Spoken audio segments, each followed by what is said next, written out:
Obviously, joined by Tom Walker, creator of the internet sensation that is Jonathan Pye, the frustrated television reporter known for his off-air rants and known to slip in the odd swear word. So that's my duty done. Okay. So Tom, hello. As a political satirist, okay, what a wonderful time to be alive. I mean, I'm really lucky actually. I mean, lucky, but. You know, this all started sort of out of desperation, and I made a little video about when Jeremy Corbyn came to lead the Labour Party, and it just sort of happened, and then Brexit, and then Trump, and then everything else that's going on, and sort of the worse the world gets, the better my career does, which is really great. But I'm convinced that I'll be there with my Oscar the day nuclear Armageddon happens. That's my trajectory at the minute. So yeah. It'll happen just before you get your hands. Yeah, on just that bang, all done. Yeah. So crap time for the rest of us, but great for you. It is. I mean, it is weird because I mean Brexit's such. No one saw that one coming. Trump is really difficult to satirise because he sort of does it himself. Yeah. So he does. You know? Do you know what I mean? I mean, how do you make a joke out of him because he's already a joke? I mean, he is. Do you know what I mean? And so I find Trump really hard to write for because actually all you could do is just read his tweets out, and it Absolutely. Would be that simple to make it sort of. Well, he's demented. I mean, he really is. Yeah. And he writes your material for you? He does, yeah. So how did you invent the character? Okay, so there is... I'm an accidental political satirist. That was never really supposed to kind of happen. And it was really about... The character, what he's really about, is that there's this YouTube clip of Peter Sissons, right? And so he's this old BBC stalwart... newsreader, and it's a YouTube clip, and I've watched this clip just hundreds of times, and it's him, he's slumped over the news desk, and he's watching The Weakest Link. They've obviously gone to the sport or the weather or something, and he's just slumped over the desk, and you can hear him watching the Weakest Link, and he just goes, Jesus Christ. Anne Robinson, she's even got new tits. And this is from Peter Sissons, right? And I love this idea. And it's this idea, and we can all relate to Pye. Whether you agree with his politics or not is neither really here nor there. You can relate to him because we all have these different personas, right? You've got your a festival persona, you've got your lunch with your mum persona, your first date persona, your mate's persona. It's still you, but you can flip between those personas, the work you and then at work, and you suddenly take a personal phone call. You just flip personas like that. And a newsreader is sort of a heightened version of that, because it's a very formal way of behaving, but the minute the producer goes, cut, you can go, oh, fucking better out than in, do you know what I mean? And because they're human, so that is what was the starting point. He was supposed to be a comedy character, a newsreader who's a bit vulgar and says what he thinks. But the politics kind of was the thing that grabbed people's attention. So I've been very reluctant to say it, but I mean, I can now confidently say it. I am a political satirist, and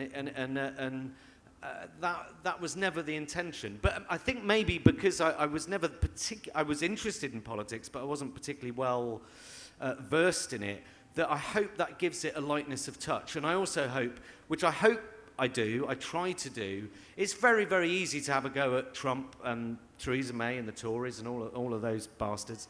But also Pye is frustrated with the left. He's frustrated with their tactics. He's trying to explain to the left why they keep losing, and they keep losing because they think they have the moral high ground. And actually the reality is that most Conservative voters are really nice people. The media would have you believe that anyone that voted Brexit is a stupid, racist, bigot. It's just demonstrably not true. And I think as Pye's gone on, he he's become just as unbalanced, but for everyone. Do you know what I mean? So there's a bit of balance in there, I hope, which pisses a few people off, but it would be boring to every week just be having a go at Theresa. It's nice to have a go at the left as well, you know? Yeah, well, you've got to be fair and take the piss out of everyone equally. Take the piss out of everyone, but also, you know, Pi, and he is like me. He's an exaggeration of my politics, I think. But I'm really frustrated with the left, and I'm really frustrated with I mean, one of the bugbears that Pi would have is an obsession with identity politics that they have on the left at the detriment to poor, white working class, towns and cities and communities, and that they're lost.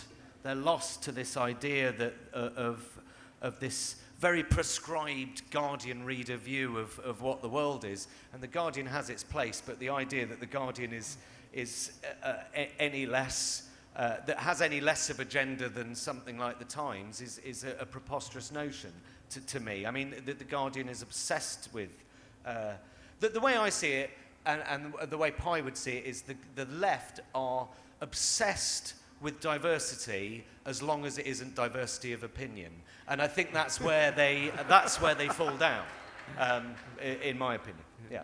And fair to say that your views are leaning to the left? A little bit left. Yeah. You know, I think that's the thing, and Pi is an old school socialist. You know, he is proper left. You know, so Pi hates Tony Blair more than he would Theresa May, without a doubt, because Tony Blair pretended to be left, and this is the problem that we're in with the left. Okay, that you can have progressive politics, and progressive politics is great when it comes to things like gay rights or rights for women and all of that, and that's great. That's progressive, but you can put that up as a sort of wear that as a mask, and then still be really neoliberal, still be pro-corporate, still fuck the working classes, fuck them in the ass. But it's all right. We bring in gay marriage. Gay marriage, for example, fucking brilliant. Progressive. It costs no money to bring that legislation in. That's why it's easy. It's easy. And brilliant. And brilliant. Wiping out homelessness, that's difficult. That costs money. So you can wear this veil that I am a progressive because I agree with equality. Well, so you should. It's the 21st century. But I live in London, and there's two guys walking hand in hand, fucking brilliant, next to a guy who's homeless. Well, we're kind of fine with that, aren't we? We're kind of fine with that. And that's the dichotomy, that's the problem with the left right now, that me having a go at identity politics somehow makes me right-wing. It's not. I think identity politics is fine, but not to the detriment of struggling working class people, because that's what Labour used to be about. That's what left-wing politics used to be about. I'm rambling. I'm just rambling. I'll just keep going until you interrupt me. So it would be the same with cutting employment support allowance while still claiming your expenses for your duck house. Yeah, exactly. And I mean that's what politics is, and it's I think the right and the left are getting it wrong at the minute, you know. I mean, look, for example, all right, Tony Blair might be a difficult one because I'm sure a lot of you voted for him, and that's absolutely fine. He hoodwinked you. He hoodwinked you, basically. But if you look at the last election, Trump or Clinton, the idea that Clinton was on the left is a fucking preposterous notion. So you may as well vote for Trump because he's offering you change. Clinton ran on the same. No wonder she lost. You should have been... You should have got a better candidate. To lose against Trump, she was bad. She was a terrible, terrible candidate, you know. And what about our election result? What did you make of that? Did it surprise you? Personally, I was surprised at the result. I thought it would be a bloodbath. I really did. We've got to watch ourselves on the left because we're feeling very, very pleased with ourselves right now because of that election, and rightly so. Rightly so, because Corbyn did... the problem with Corbyn was, right? Corbyn is is that we all have a go at him because Laura Kussenberg, she's anti-Corbyn and blah, blah, blah, blah, blah. The reality is, you might not like this, is that Corbyn didn't engage with the media for the first 18 months of him being Labour leader. That's why they hated him, because they couldn't get an answer out of him. What happened with the election was, it's an election. You have to engage with the media. And the minute he did that, everyone went, he's not this commie bastard, is he? He's got some, their manifesto was fantastic. It was, for me, it was an old school socialist manifesto, which was about looking after the working classes. They addressed immigration by going, you can't have your wages undercut by anyone outside the country. You go, that's a sensible immigration policy, that's great. But next time there's an election, there is no way on God's earth the Conservatives are going to run a campaign that badly. So I think we just need to just double check ourselves. Next time they're going to be better, and they're going to be much better. So it was a great campaign. I think it was a perfect result. In respect, this is me personally, Pi wouldn't agree with this. I don't think Corbyn and Labour were quite ready for government. But what they are now is a strong and stable opposition. I mean, she fucked herself. She wanted a strong and stable government. Well, she got a strong and stable opposition. His position as Labour leader is solid. A socialist agenda. That's what was brilliant about this, for me, is a socialist manifesto. He proved that was electable, that people could vote for slightly higher taxes and better public services, and he's managed to change the Conservatives' agenda. Thatcher said this about Blair once. She said that her greatest achievement was Blair, because she managed to persuade the opposition to change their mind, right? So her greatest achievement, as far as she was concerned, was New Labour. Well, I think now old Labour that are back, right? They have managed to change the government's point of view, and kind of austerity seems to be dying a death, not quick enough, but they've suddenly realised, shit, we can't get. I mean, look at her, the polling when she went in there. She thought she could get in with anything, and act like a metal Mickey and just sort of just do this, and no, you've got to make an effort. Don't call if you're going to call it. If she'd have bothered, she'd have won that outright. But well, again, I'm rambling. I'm just yeah.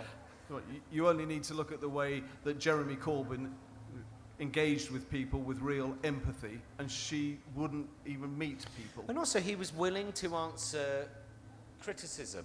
Have some questions thrown at him. He was engaging with people, and people saw that on the TV. They saw him engaging with people on the doorstep. Some people saw him speak and realised that he's all right. Do you know what I mean? I mean, I like him, and I can understand why people wouldn't. But he's not just a socialist. I thought that most of the policies in his manifesto were really well thought out and good. So then, what was Theresa May's biggest mistake, apart from calling the election in the first place? It wasn't a mistake, her calling the election. Anyone in their right mind would have looked at that polling and go, right, fucking, let's go. Let's do it. Really. Well, 6 weeks' time, we'll get an increased majority. Her mistake was as we just did with Brexit, as we just did with Trump, assuming you'd win. If you assume and I said this about Trump all along, the minute the Democrats think they've got it is the minute he gets it. And you could feel it palpably about 2 weeks before. You could get the sense that she was taking handover meetings in the White House by this point. She just sat back, went, it's a done deal. Well, then you're buggered. And she didn't tell her ministers. The ministers were on the doorstep going, I don't know what we're standing for. Apparently, we're going to... all I do know is we're going to start taxing people with dementia. That's what we're running on. Just like, well, you're going to fucking lose then.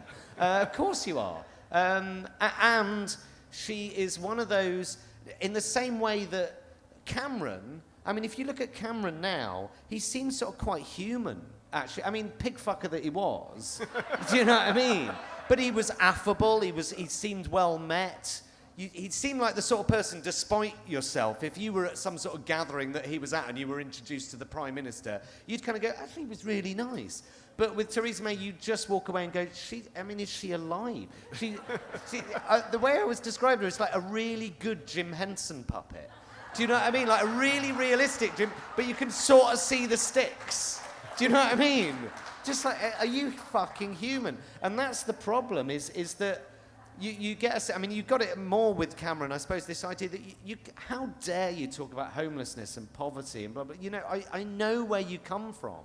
And you can't possibly have it. There's this great thing that happened, actually, when he first got in, and he did an interview, and he said, well, people keep saying my wife is, from blue blood, and she's actually quite unconventional.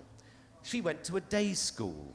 And that to Cameron, that not going to a boarding school is unconventional. And you kind of go, how can you possibly know what it's like to have no money and then get diagnosed with cancer? Because you're thinking, not only are you thinking, am I going to die, you're thinking, am I going to have to sell my fucking house or my record collection? Or, how can you possibly know what it's like to struggle unless you've struggled, I guess? I don't know. And because they don't seem to work and live in the real world. Well, unfortunately, they do live in the real world, because the real world is this sort of capitalist society we all live in, which is all fucking great because it means we can all afford to come here and we all have jobs and homes and it's great. But the real world is that, and you kind of go, well, it's the problem is it's all about the economy, which is obviously the real world, but the economy doesn't matter if you've got nothing. Interest rates dropping by 0.3%, which is good for them under GDP.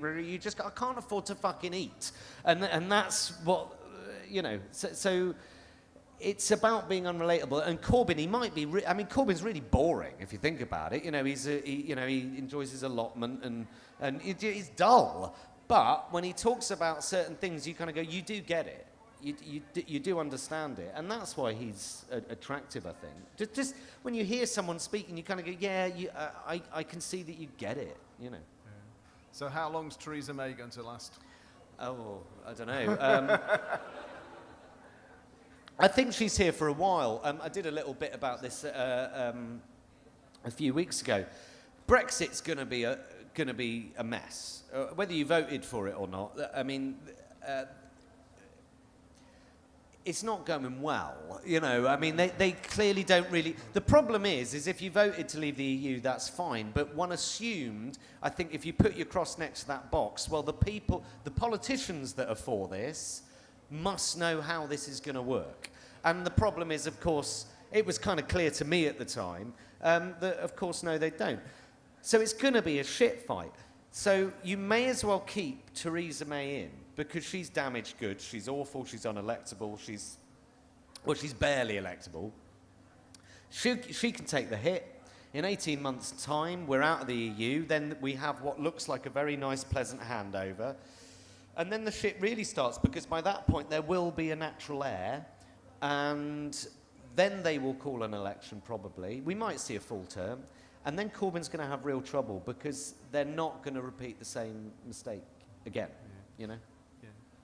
To me, one of the big things why Corbyn did so well was engaging the young people. And to me, again, that was one of the big positives from the election, was that so many young people went out and voted. That is true, and that didn't happen. This is why I didn't think they would do so well, is because Brexit, you had all these young people kind of going, yeah, man, the EU is amazing, and the EU, trust me, isn't. But it was the lesser of two evils, in my opinion, staying in than leaving. But the EU is pretty fucking vile. But most of them didn't go out and bother to vote, because we all assumed that we'd stay in. This time round, they did bother to go out. There's this whole thing at the minute that Corbyn apparently said that he would, wipe a load of student debt. He didn't say it. I've tried to find an interview where he did. But they're kind of coming, but, well, these young people thought that he said that. Well, so if he loses all of that vote, well, they were just being stupid. yeah, I think the young vote is really important. I don't think they'll come out next time. I don't know. I don't know. Must have been a real eye-opener for them going out to vote for the first time, because they have to show more ID to buy a pint. Yeah, yeah. So I thought what was interesting with this election as well, whether you were given a choice. You actually had a choice in this election, which is probably why more people went out, as opposed to Miliband or Cameron. And you kind of go, well, they're both these sort of, this pretty slightly right of centre parties. This time you had a right and a left. What's interesting, we haven't had a left in this country for about, well, since Blair got in, 20, 25 years.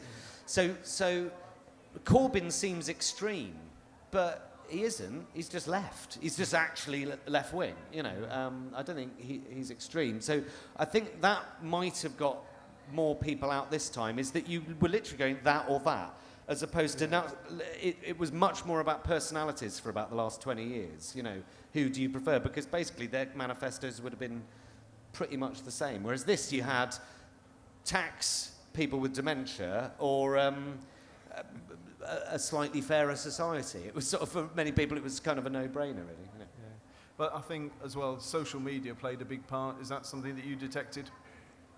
I've always been dubious to sort of talk about whether, you know, quite a few people, it always scares me, people come up to me going, it's really important what you do. It's like, I don't see it that way at all. I'm trying to be funny and trying to hold a mirror up to things, but I'm not sure it's important what I do. But I did do a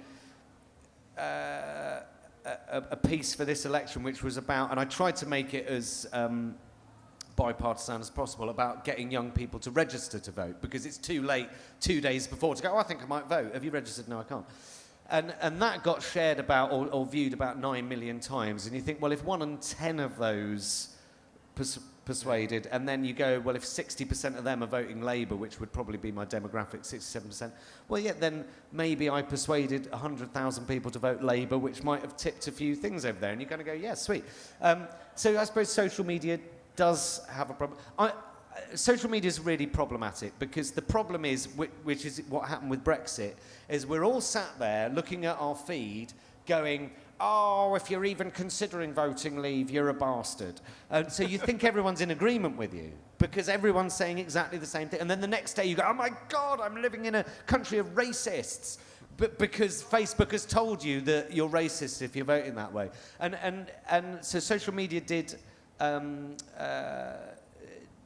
us no favours, I think, in that particular referendum, or plebiscite, as it's called, which I love that word.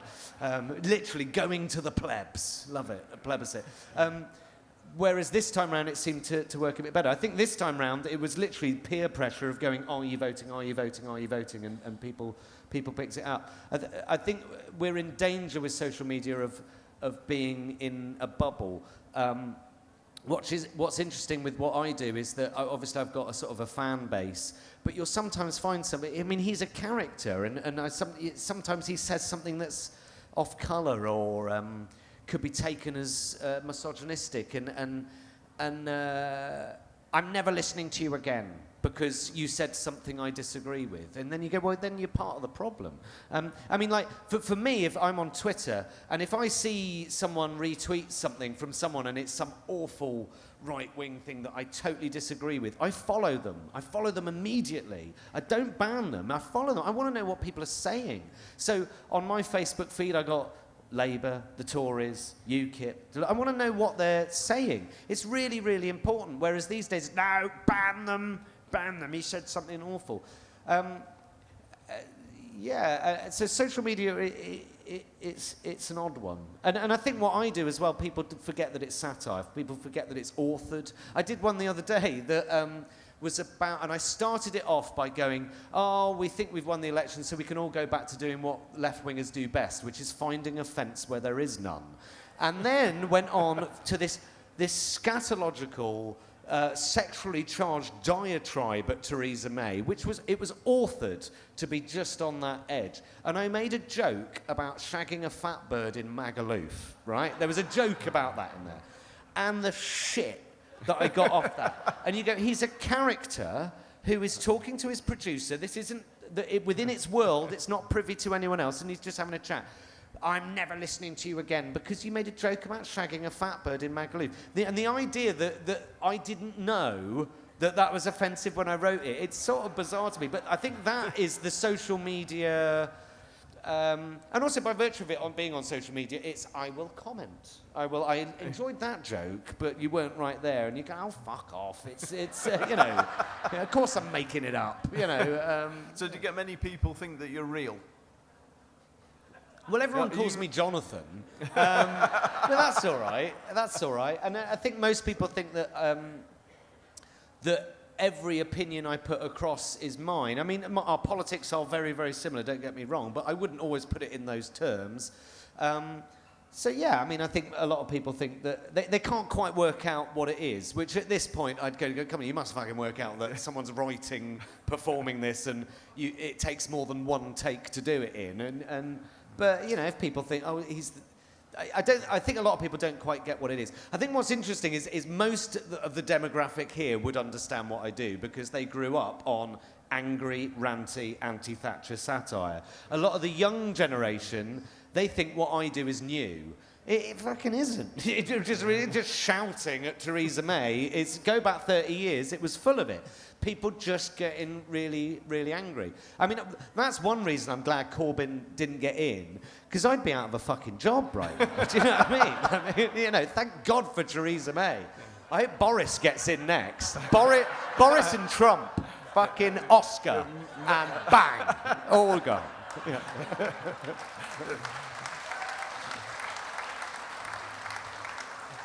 So given that it's fairly realistic, have you had any journalistic training or voice coaching? No. Because you've got the voice. Yeah, that kind It's quite easy. I mean, a lot of journalists have come up to me and gone, did you used to do this before? And, you know, you're fucking crazy. No, I mean, I'm an actor. This is how I started out. I was an actor about 2 years ago. I'd been an actor for 15 years, which basically means call centre. Hello, we'd like to buy gas for 15 years. And I'd had enough. And it's very easy to... Well, it's not very easy, but it's easier to be poor with no direction in your 20s. Well, I've got 40 looming over the hill now, and I'm like, most of my... Yeah, they've got a fucking Mondeo. Do you know what I mean? It's sort of like... so I just decided that would be it, but I'm not going to go out without a fight. So I made a few videos, and this is what happens. I've forgotten what the original question was. I'm so sorry. What was the original? Because I had somewhere to go with this. About your journalistic training and voice coaching. Yeah, so I'm an actor, right? So I had to start writing my own material. But actually, one of the easiest acting roles would be to play a newsreader because there's a very it's a very prescribed way of talking that no one in their real life would talk like. And it is just that. And again, we're talking about that idea of flipping. So when you're in that very, very obvious reporter mode, and then you can just go, oh, I need a shit. Then so it's easy. So no journalistic training whatsoever. So do you think the newsreaders go home and talk the same way? Good evening, darling. Yes, exactly. Home. What's for dinner? Cottage pie. No, I don't think they do. I don't think so. Yeah. Right, so going back to politics, and I've got to be careful here because the festival organiser, Peter Chegwin, who does a magnificent job, by the way, and is the man that pays you. Yes. He's a Lib Dem councillor. Yep. Right. Okay. He doesn't pay me, so I've got nothing to lose. Lib Dems, what's the point? Right, the Lib Dems. I think there are two Lib Dems. There are two different versions of Lib Dems. There's Lib Dems pre and during the, what do you call it? Basically, I have recently tried to become an adult, so I moved from Foster's to IPA, right? But I'm learning my limits. I'm relearning my limits. So right now, I'm fucking hammered. What do you coalition. So you've got, that's the word I'm after. So you've got pre-coalition and coalition, and then you've got post-coalition, right? Now, I think the Lib Dems were really badly done by the electorate. What the Lib Dems did is they reined those fucking Tories in so that we didn't have motorway privatisation, limited workers' rights, cuts to sustainable energy, weakening the Equalities Act, inheritance tax for millionaires, cutting that, blah, blah, blah, blah. They reined all of that in. And we fucking slaughtered them for it. And then look what happened. Motorway privatisation, limited workers' rights, da-da-da-da-da-da-da. Now, when you go into a coalition, you've got stuff in your manifesto, and you go into a coalition, you go, I'll give that away for that, I'll give that away for that. And they gave away tuition fees, their tuition fees pledge, for a promise to have a referendum on the way, we vote, right? The alternative vote system, right? A system which anyone who bothers to look at how it actually works will in about 30 seconds concede is a vastly fairer way of fucking voting. Asked what you'd prefer, you can't even get a vote about a vote right, okay? But they gave that away and they got slaughtered for it. I think it was really unfair of what the electorate did to them. They basically blamed the Lib Dems for Tory excesses. And I bet Nick Clegg wished he'd stayed on, because I think if he'd stayed on as leader, they'd have done much better at the last election. The problem with the last election, and this is where I might piss a few Liberals off, but I'm sure there's quite a few people that voted Brexit here too, is they stood as an anti-Brexit party, right? Now, my problem is they're considered liberal, Democrats. So, they're pro-democracy, one would think. Now, a referendum is a democratic vote. And what I did and what Pi did is very, very quickly accepted that result. More people voted the way I didn't want them to than did. You've got to fucking accept it. It's a ridiculous notion to run the let's have a second referendum, let's go again. It might be preferable to a lot of people, but in my mind, and trust me, I'm lefty, and I don't like the fact we're leaving the EU, which is a contradiction in reality. But when people voted with their no to Brexit, when they all marched, that was an anti-democratic march in my, because they're basically asking you to overturn it. Now, that might be an uncomfortable truth, but that's my point of view. So the Liberal Democrats, I think, they wasted the last election and deservedly didn't do very well. But the election before, I thought they were extremely hardly done by. And the Tories knew what they were doing when they started out. They go, well, fuck them from day one. And I was surprised at how badly they did. But the Liberal Democrats, it's not the same Liberal Democrats as it was 3 or 4 years ago. So, I have voted Liberal Democrat in the past, but it wouldn't have occurred to me to vote Liberal Democrat in the last election. Yeah. So you weren't one of the ones cheering when Nick Clegg lost his seat? No, I think he was a decent, progressive, modern politician. He had the fucking suit. He knew what he was kind of doing. He was affable. So he had that smarmy politician thing that you've got to have. Let's face it. Questions later. But yeah, But that's my opinion. What? Statements now. I can't hear you, but we can chat afterwards. Okay. Next up. Okay. Right. So, talking of minority parties, then the DUP. What the fuck's going on there? I'm a bit in the dark with the DUP. I didn't really. The DUP. You've got these sort of weird Northern Irish people there. Half of them don't turn up for various reasons. The DUP, I suppose. The thing with the Tories are they will cling to power for dear life. So I'm not surprised she did that. So how's it not a bribe? The £1 billion. No, it's a bribe, yeah. Of course it's a fucking bribe. But, I tried to do so. Again, this is sort of, when I've pissed someone off over there by saying something you disagree with, which is fine. But when the DUP came in, I tried to write something, and I thought, everyone's having a go at the DUP, so let's try and find some positives. And you go, £1.5 billion injected into the Northern Irish economy is a fucking great thing for Northern Ireland, no matter where you stand. Even Sinn Féin dude... fucking hammered, Jerry. Even Jerry just went, yeah, fucking great. And they hate each other. So, of course, that's a great thing for Northern Ireland and good for them. Look, the Tories have never pretended to be that progressive, let's face it. So, Corbyn would not get into bed with the DUP if he'd have ended up with that same margin, but... look, it's a shit fight. She's clinging on for dear life. We all know it. So why not get some? So I'm not going to go any further. I'm sure they're lovely. Okay. All right. Nice easy one. Then we'll go with UKIP.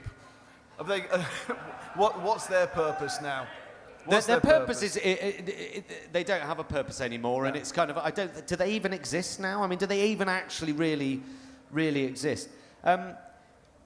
UKIP's an odd one because a lot of people vote for them. They did, well, certainly 3 or 4 years ago. You know, they were becoming quite populist, which is fine. And what they're doing is they're engaging with the working classes in a way that the main parties don't, and that's why they're attractive. Literally just because they're talking to the working classes, which the main parties have just stopped doing. It's all about in America, it's all about middle class values. The working class are never even mentioned, and it's the same sort of here. So actually UKIP were trying to get this working class vote, which is what Labour managed to convert. This idea that people are amazed that people went from UKIP to Labour, well, in my mind, that's where they came from, because someone's talking to them. But what's interesting is that we're all very, very willing to label UKIP as racist, bigoted, utter bastards. And there's an element of truth in that. But there was something that happened over the election, which I thought was really interesting, which is a problem with the left. They did the, I nearly said presidential debates, but they did the debates with the leaders. And it was just after one of the atrocities I think it might have been the London Bridge thing. And Griffin, no, it's not Griffin, that's BNP, isn't it? What's his fucking name? Nigel Farage. No. Nuttall. Went out, and in it he said, he started talking about the cause of this particular atrocity, and he said, well, in my mind, it's Islamist extremism, right? And everyone around him went, you bastard, you racist, how dare you use that rhetoric, how dare you use those words. 24 hours later, Theresa May went outside Number 10 and she said the problem is it's Islamist extremism, which is exactly what it is. That's exactly the right phrase. Islamist extremism. It's not Islamic extremism. It's exactly the right phrase. He was derided for it because we assume everything he says is racist. And Theresa May wasn't, because we assume she's just a fucking muppet. So I just thought that was a really interesting moment. He's the only person in this debate saying exactly what it is. It's uncomfortable and it's not fashionable, but that is demonstrably the cause, okay? Why can't we have a discussion about that without being called a racist? So I think UKIP has exposed the problem with the right and the problem with the left in equal measure. I don't like them. I think their chances... I mean, Farage he did a speech yesterday just going, oh, Trump's really hard done by. No, he's not. He's a fucking cunt, is what Trump is. So UKIP's a really interesting one. I'm not defending them at all. I think they're a bunch of arseholes. But we've got to be really careful to assume that anyone that voted UKIP is... It's like the idea that anyone that voted Trump is a misogynistic, racist, blah, blah, blah, blah, blah. No, the majority of them wanted change or are generally Republican and would never vote elsewhere anyway. He's an arsehole. Not everyone that voted for him is. They might be misguided, but they're not arseholes. All of them. Yeah. You said earlier that maybe we should talk about Donald Trump, but unfortunately the festival ends tomorrow, so I'm not sure we've got time. I think somebody needs to tell him that he no longer has to fire somebody every week. Yeah, I've written this week's about him, and already it feels old because it just keeps happening. But the point that I'm making this week is that the job of a president, you don't have to be a career politician, although it helps. I think Trump has exposed how important politicians are. We might fucking hate them, but there is you're either a career politician or a vocational politician. So I would say that Corbyn is a vocational politician, but there are career politicians. They want to get to the top, and that's great. But there is a language, diplomacy. Diplomacy is important because it stops us killing each other. It seems silly, you know, being polite to people or bowing at the right point or having this agreed way of behaving. It's political correctness, diplomacy. It's important. And he doesn't have that. He doesn't have that in his body. But the thing about all these people that he fires, it's a demonstration of how bad he is at his job, because the job of a president is judgment. And the job of a president is to surround yourself at people who are better than you are. And Obama, who was a very, very smart guy, law, graduate from wherever, one of the Ivy Leagues, and you know, whether you liked him or not, he was smart, and he tried to ensure that he surrounded himself with people that were smarter than he was. Trump sees that as a threat, which is why he is terrible. And it's taken longer than I thought, but it is literally falling around his ears, you know. So have you thought of taking Jonathan Pye to the States? Yeah, fucking, I'm thinking HBO series, So I'm just I'm waiting for the call, really, yeah. That's if you get in. Yeah, exactly. I think he'd work in the States. The thing that kind of cemented me as I'd been around for about a year, and then Trump got in, and then I released this Trump video the day after, and I attacked Clinton for it, and so everyone watched it. It pissed everyone off, which was great. And that was the thing that kind of cemented me. So I do have an audience in America now, and I don't know. We'll see. Might see you standing outside the White House and then being carted away by security. I'm trying to crack the UK because I'm still not on the fucking telly. So Jesus. So. But you have got a tour coming up, which we should mention. Coming to Southampton Guildhall on Friday the 16th of March. Yes. Yes, so I know that. Yes, definitely. Yeah, I did a live tour last year, and it started in a 60-seater venue in Leicester Square, and it grew and grew and grew, and it ended up my final night was at the Palladium. It's just like, why not? And so I'm going to write a new show, and I think this time round it's going to be more anti-left than it is anti-right, but in a cool way. So. Just having fucking mansplaining. Shut up. If I'm mansplaining, it means I'm explaining to you. And if I'm explaining it to you in a patronising manner, it's not because you're a woman, it's because you're a fucking cretin. Do you know what I mean? And I'm patronising and rude to everyone. But if you want special treatment, you can fuck off back to the 1950s. That sort of thing. So will it be a series of rants or a Q&A? No. I would be in character in this point. Not that you can differentiate between the two right now. The last one was set on Children in Need Night, and he was a replacement for John Barrowman. And so it was Pye trying to do light entertainment, which obviously didn't go too well. This time round, I'm not sure quite what it's going to be, but it is, it's a character piece, and we'll see what happens, Okay. So how are you going to develop the character? I mean, any thoughts maybe of a head-to-head with Malcolm Tucker? He is. I mean, there is a Malcolm Tucker. Oh, that would be great, wouldn't it? Yeah, that would be fun. He's out of a job now, isn't it? Yeah. That glass ceiling's been broken for Time Lords. I don't know. I'm trying to write something for the TV for him. It's difficult. You take the beauty of social media is I can say whatever the fuck I like, and if it pisses people off, that's absolutely fine.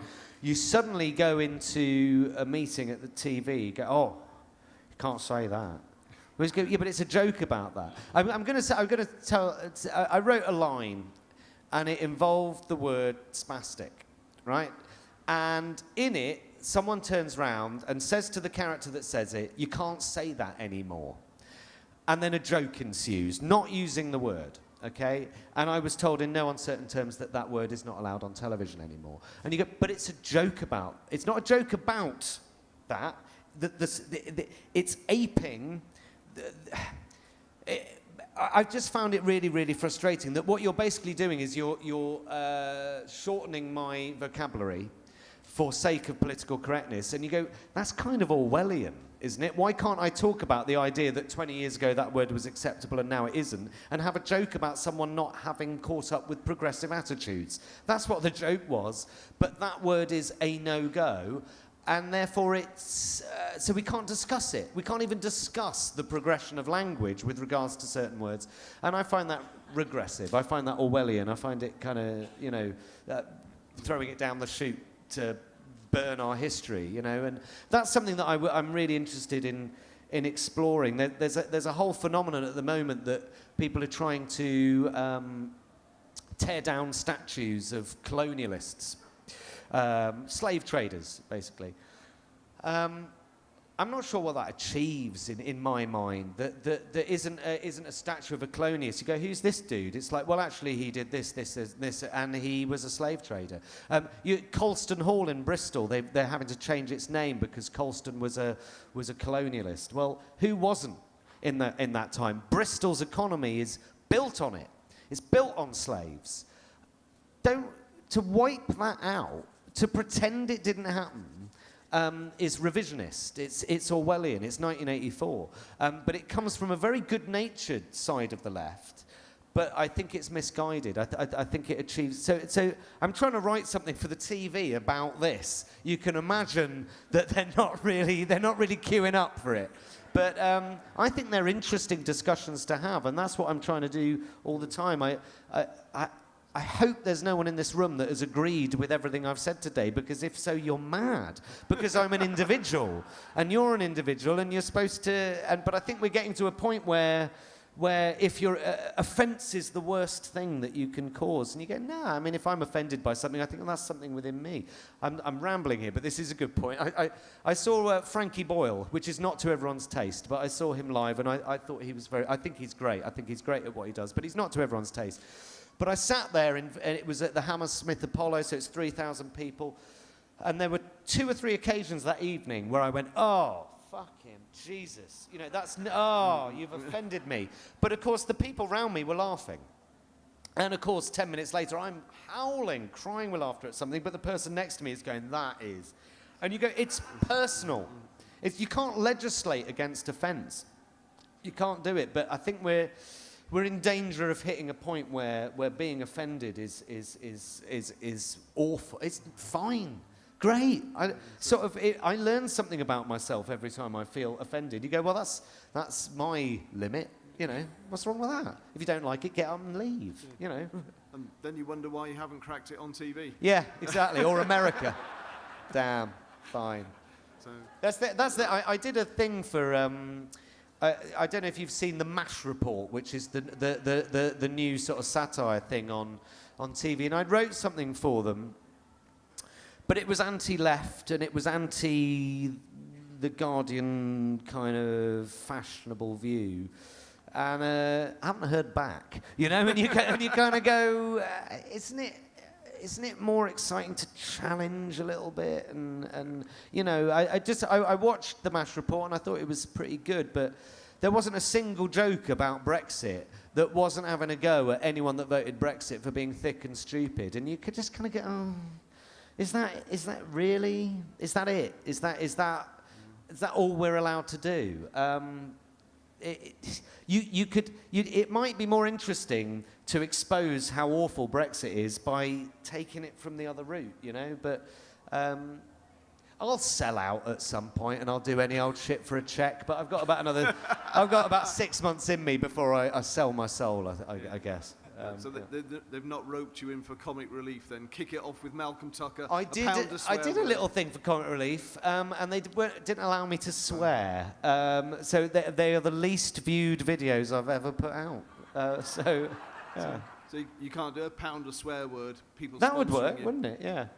You and Malcolm a tenner Tucker. for a cunt. Yeah. So sorry. It's a family show. Had to slip one in. If only. I'm here all night. So right, that's thrown me. So where now? Any thoughts of being a sports reporter? That could work. Partridge. He's been there, done that. No, don't do sport. You don't do sport? Yeah. Okay. That's it. You fucking mentioned sport. Zoomp. That is one way to shut me up. Football. Zoomp. Gone. Yeah. Right. Okay, I think we've got about 5 minutes left. If anybody wants to ask any questions. Oh. Tell us a fucking joke. Hello. The question is it possible to be a right-wing comic? I've met a few, and this is the problem with the comedy world these days. I am considered by the comedy world, believe it or not, by some sections of the comedy world to be right-wing, because I dare to question the left. So most comedians are scared to not be part of the prescribed view, which is why satire is so anodyne on our screens. That's why there's no right-wing comedians. There is no balance. The MASH report, they've tried to find balance. They got some right-wing comedian on. He's very good. I've met him. He's great. And he talks about the fact that he votes Tory. But the idea out of the entire comedy world, there's one guy whose USP is that he votes Tory. You know, to be a right-wing comedian, you don't have to be, whatever his name was. What was his name? Bernard Manning. Yeah, you don't have to be. I think you think of right-wing comedians. Oh, they're racist. No. But why not take the piss out of Jeremy Corbyn? Why not take the piss out of Labour or the left? The left are ripe for it because they're so sensitive. They're so sensitive about anything that. I disagreed with that, so I'm going to go home and kill myself. Well, that's really open for comedy, but it's not fashionable, and it's not. It clearly doesn't pay their bills. So there are right-wing comedians, but they do it under the radar, and I don't think that's good for anyone. I might disagree with them, but this is the problem. It's we're in the business, certainly from the left, of stifling debate. We're in the business of stopping arguments rather than winning them, and that's where the problem we're at. And it's the same within the comedy world. I see it all the time. So. I've met one or two right-wing comedians, but they keep it under their skin, which is a shame, I think. Anyone else got a question? Do I think Trump will be impeached? I think it's becoming more and more likely because the Republicans have finally had enough of him.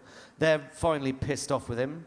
The problem is then you get Pence, and he's a right-wing arsehole who actually knows what he's doing, which might be more dangerous. I think it's entirely possible because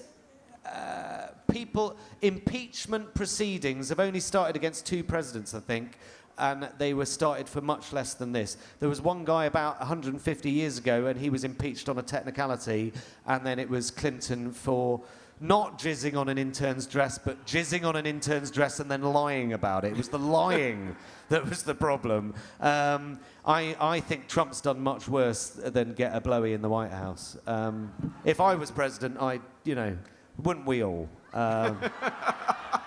I don't know. I did a joke one of my first when Trump first got here that the only reason Clinton was winning. I'm so sorry about this, but that the only reason Clinton was running is that the first thing she'd do if she made president is grab the first intern and make him eat her out. So the whole thing was just this revenge against Bill. She didn't want to become president. She just wanted to fuck someone in the Oval Office like he did. And that's a painful place to be fucked. It is. Yes. In the Oval Office. Hard and fast. Okay. So if you could hack Donald Trump's Twitter account, what would you tweet? I'd just delete the account, I think. I mean, the Twitter thing is ridiculous. We all use it, and some politicians use it more and more, but he's at one point slagging off Rosie O'Donnell, and then in the next tweet he is announcing foreign policy. He did it the other day when because Russia was headlines, he decided to fire 15,000 transgender people from the army without consulting anyone because he knew it would give him a headline. And I misspell on Twitter because it's fucking Jonathan Pye. Who gives a shit? He's the President of the United States. It proves everything you need to know about him.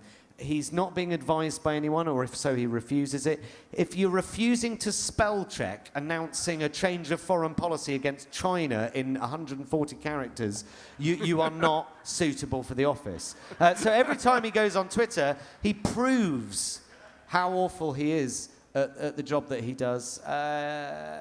I keep thinking I'm going to wake up. I'm over Brexit. I'm over it. I really am. It took me about a week to just go, okay, it's going to be a shit fight, whatever. Trump, I still see Trump sometimes and go, I can't quite get my head around it. I really can't. And you'd have thought by now he'd have been fine. If he'd have surrounded himself with good people, he'd just sit there and sign his things and blah, blah, blah. But the fact that he surrounds himself with these awful sycophants, the White House is in meltdown as we speak.